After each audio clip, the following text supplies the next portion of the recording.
Why Freen and Becky never correct the assumptions.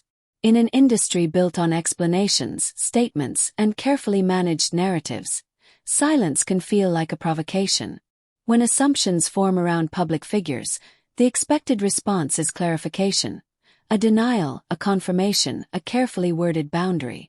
But with Freen and Becky, something different happened. The assumptions came. The speculation grew. The questions multiplied. And still they never corrected them. Silence as a choice, not an accident. It's easy to mistake silence for avoidance. But in their case, it has always felt deliberate. They speak when it matters. They respond when clarity is necessary. They set boundaries when lines are crossed.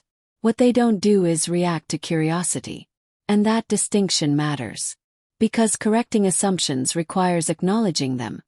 And acknowledgement gives speculation power. By choosing not to engage, Freen and Becky refused to let external narratives define their connection. Because their dynamic was never a statement. From the beginning, their closeness wasn't presented as a message. It wasn't a campaign. It wasn't a reveal. It wasn't an invitation to interpret.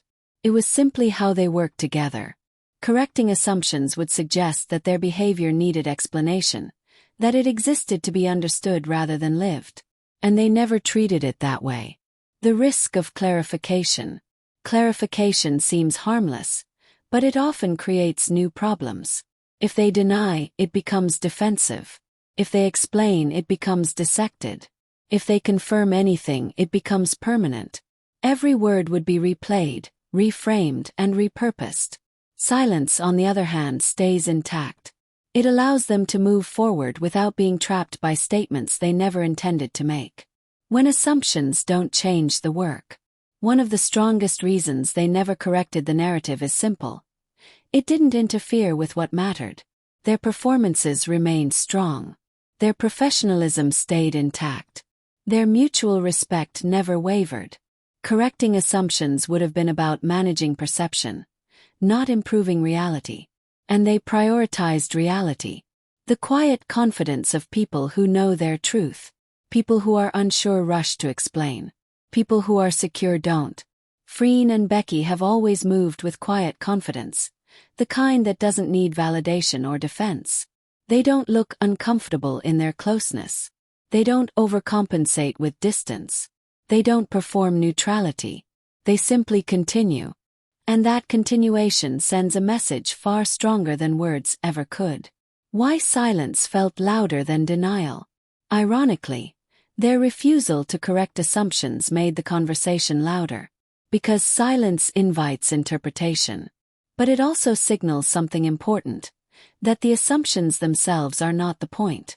By not correcting them, Freen and Becky shifted the focus back to their work. And to the moments that spoke for themselves. They trusted audiences to feel what they felt without needing instructions on how to interpret it. The difference between privacy and secrecy. There's a crucial difference. Secrecy hides something out of fear. Privacy protects something out of respect. Their silence never felt tense or evasive. Felt calm. That calm suggested boundaries, not secrets. And boundaries don't require explanation. Why explanations would have changed the dynamic? Once something is explained, it becomes conscious. Suddenly, gestures are monitored. Moments are filtered. Natural behavior becomes strategic. By staying silent, Freen and Becky preserved the ease that made their dynamic compelling in the first place. They didn't allow speculation to turn authenticity into performance. What the assumptions revealed instead. In the end, the assumptions revealed more about the audience than about them. They exposed how rarely people see genuine comfort without a label. How quickly intimacy is demanded to justify itself. How uneasy we become when connection doesn't ask permission. Freen and Becky simply continued being what they were, and let the world react however it needed to. Conclusion. Silence as self-respect. Freen and Becky never corrected the assumptions because the assumptions were never theirs to own. They didn't owe explanations for comfort. They didn't owe definitions for closeness. They didn't owe clarity for authenticity.